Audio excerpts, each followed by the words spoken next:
if you act like your identity as a socialist, your politics is something that you should be hesitant about with your coworkers, their response to that is like, if he's acting like this is something to be hesitant about, maybe it is something to be hesitant about. Which side are you on? Which side are you on? Sean Orr is a UPS Teamster and co-chair of the Teamsters for a Democratic Union. He joins us live now. Sean, thanks for taking the time to talk to us this morning. I really appreciate it. Hey, brother, how you guys doing? Doing great, doing great. For those of you who don't know, Sean is a member of the Democratic Socialists of America. He is also on DSA's Labor Commission's steering committee. So, you know, not only is Sean like quite literally a card-carrying socialist, you know, he puts in work in the organization, right? And as a union radio program, we talk to workers and union members really across the political spectrum. We've had conservative union members and liberal union members, and also, you know, we've had other socialist union members on. And socialists have a really, really, you know, they played a large role in the history of the labor movement. And so, you know, we want to talk to socialists today that are in the labor movement, and socialists absolutely are in the labor movement today. In fact, one of the people on the reform slate that won in the UAW Region 9, the Region 9 director is a member of DSA, right? Brandon Mancia? Yeah, 9A, Region 9A of the UAW. Yep. And so, you know, these are people that are in the movement, and so it's important to, you know, to talk to socialists, I think, and be able to be willing to work with them and be in community with them in the labor movement. And so, you know, Sean, tell us, what does socialism mean to you? So, I mean, for me, socialism is all about workers being able to control our own lives. I think that you know, right now on the job, right? Like, you know, putting myself in my shoes as a steward, right? My day, every day going to work, besides working for the company, is representing the members, filing grievances, enforcing our contract, right? And I think any steward will probably, you know, find some truth in this. But the majority of the things that my coworkers come up to me about are not questions of they're not things that I have answers for in the union contract. It's stuff like, hey, I've got an issue with the supervisor because they refuse to look me in the eye. Or, hey, I'm getting a warning letter for my attendance because I wanted to go to a family's wedding. Or it's, you know what? They just constantly load my truck with more and more work. And you know what? I'm tired. I want some time off. I want to go see my family. I don't want to keep doing this job. You know, I want to work, I want to make money, but I also want to live, right? And all of those are things that go beyond what our contract what our contracts can do. But all of those are things that every single working person in this country, in the world, deals with. That level of alienation, that sense that, you know, I'm a human being, but for as long as I'm on the clock, I don't get treated like one. I'm treated like a machine. I'm expected to just work and do this and do that and do what I'm told. You know, I hear all the time I live in a democracy, yet for the time that I'm on the clock, there's no democracy to speak of whatsoever. And I think that basic sense of alienation, that feeling of like, you know what, like, I just wish I could act and be treated more like a human being for the entirety of my existence, not just for the time when I'm home, when I'm off the clock, when I'm not at work. That's, to me, what being a socialist is all about. It's about taking that truth, that reality that all of us workers face, and building a movement off of it, and trying to build a society that answers that question, right? That basic question of, how can I be a human at all hours of my existence, not just when I'm off the clock. I think that the dream of having workers control over the workplace and over broader society, to me, that's what I want to see in my lifetime, and that's what I think we need to see for ourselves, for our planet, and for future generations.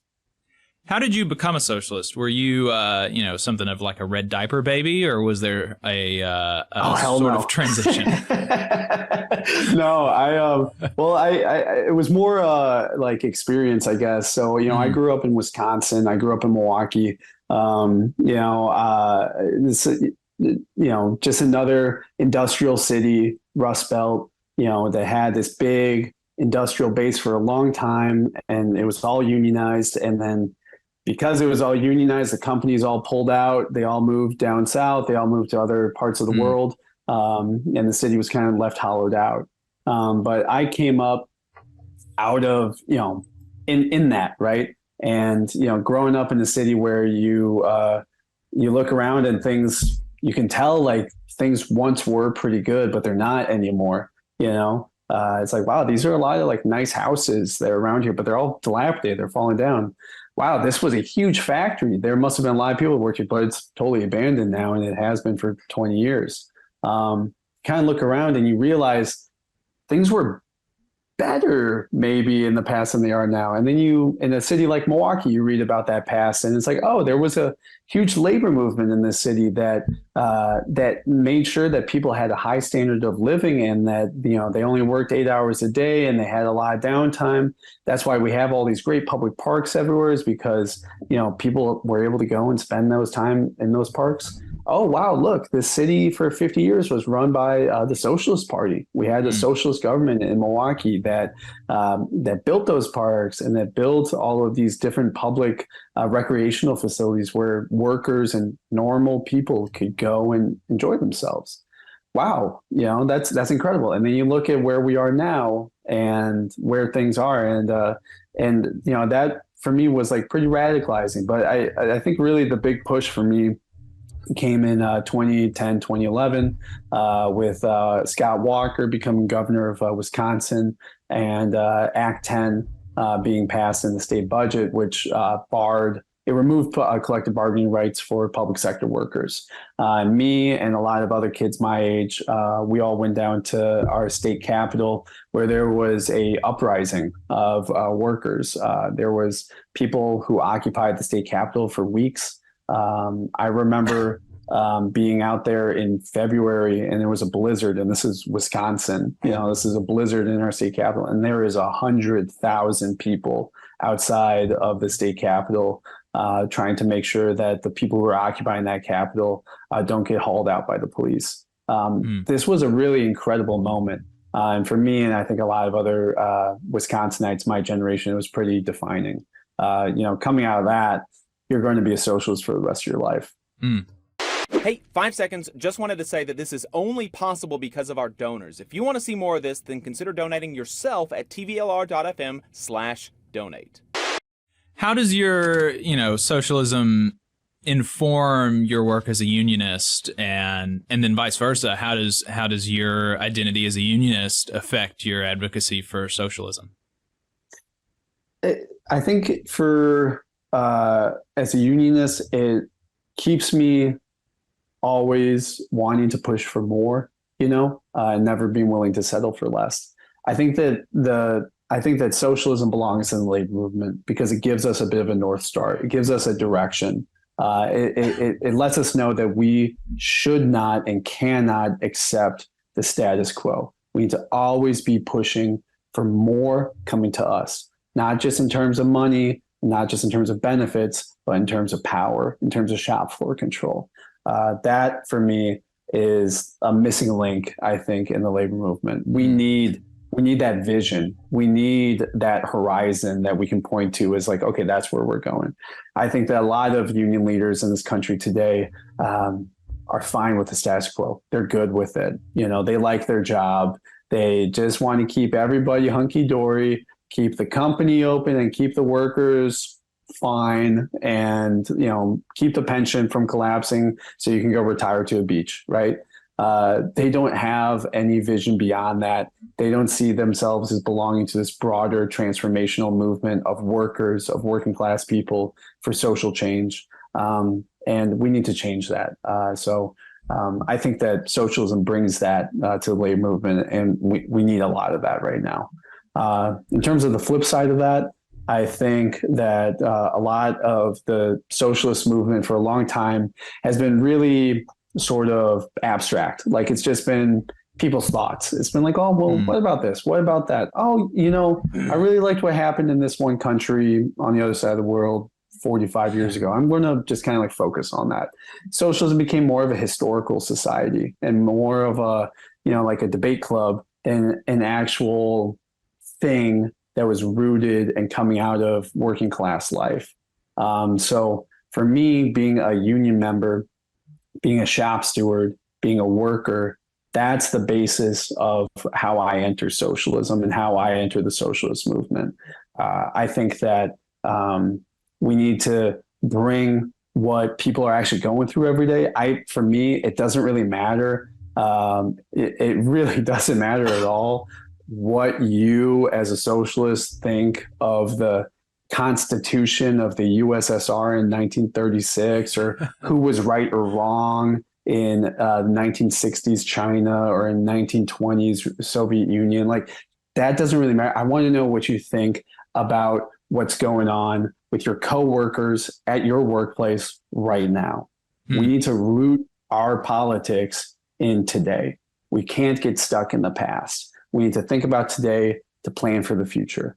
And I think that being, in a union, being as a steward, and being, on the shop floor every day, it keeps me rooted. It keeps my politics grounded. And I think that that's going to be a lot better for DSA and for the socialist movement if more socialists feel the same way and do the same.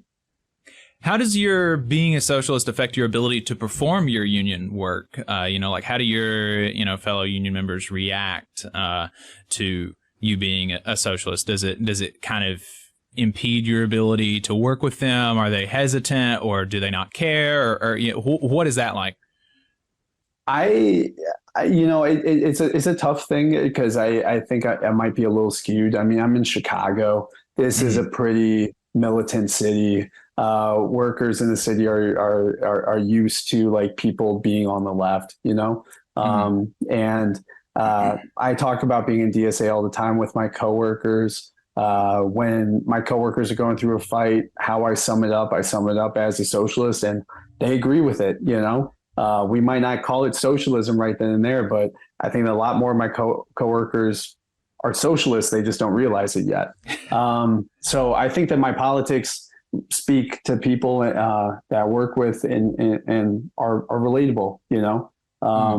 It's not a boogie word for most workers of my generation. It is for obviously the older generation of folks. They might get a little skittish around it, but here in Chicago, there's 6 members of our city council who are DSA members, who are open socialists.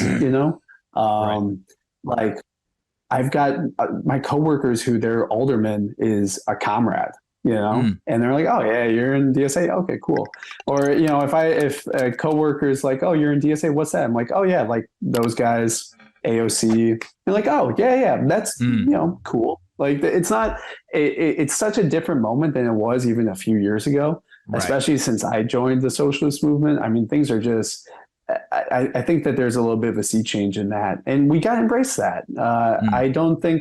I think that if you act like you have something you should be ashamed of, that your identity as a socialist, your politics is something that you should be hesitant about with your coworkers, their response to that is like, well, if he's acting like this is something to be hesitant about, maybe it is something to be hesitant about. People embrace it and treat it like a normal thing. People get that back, whether they agree with it or not. They're like, well, that's acceptable. That's fine.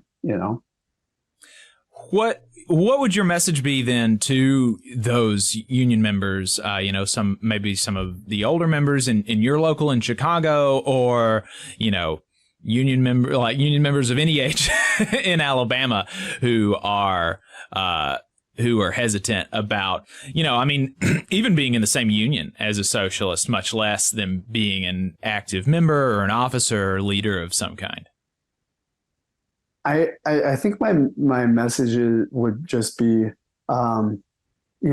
whether you agree with what you think a socialist is or not, there's no political group in this country that will be on the side of workers until the very end more than socialists. No matter what our fight is, socialists are in that fight and are a part of it. I know that down where you guys are at, there's a lot of DSA chapters who have been involved in the fights with the UMWA, over Warrior Met, with Bessemer, and the Amazon organizing. Socialists are people who believe in solidarity. That's what their politics are. It's solidarity. That you go into any union hall in this country, even in the most red parts of the country, and the word solidarity is going to be in that hall somewhere. It's going to be on some sign. It's going to be on some, picket sign. It's going to be on some banner, right? That's what socialism is. It's solidarity. It's a sense that all of us workers are on the exact same side as each other, and we have to stand on each other's side until the very end of this fight. We're in a fight, whether we like it or not. That fight is against the ruling class in this country. It's against the people that run Wall Street, that run these big multinational corporations that want to treat us like machines and like animals and work us till the day we die. We, as socialists, are people that believe that you're a human being. You deserve time off. You deserve to be a free person, to live freely in this country and have a good life, and the only thing that stands in our way is those bastards that call the shots right now. So how about we all get on the same side, whatever you want to call it, but it's solidarity at the end of the day. And it's as much a part of the labor movement. It's as much a home in the labor movement as anything else. I'm glad you mentioned that about the Alabama DSA chapters and their work supporting the coal miners. They did a fundraiser that raised something like $17,000, I think, for their strike fund. And to my surprise, the leader of the UMWA's southern region spoke at the fundraiser. So, that's kudos to him for being willing to speak to a socialist organization. I imagine it's easy when you're getting a $20,000 check at the end, but but it's still, I appreciated that from him. So Sean, really appreciate you taking the time this morning. I've enjoyed it. Yeah, absolutely, comrades. Good to see y'all. Yep, you too. You just saw a clip from the Valley Labor Report. We are live every Saturday morning from 9:30 a.m. till 12:30 p.m. And we pride ourselves on keeping all of our content free to everybody so that we can talk to as many working folks as possible. If you support the work that we're doing, you think that it's important, you think that it's good, then consider making a monthly contribution to the project, and you can do that on our website, tvlr.fm.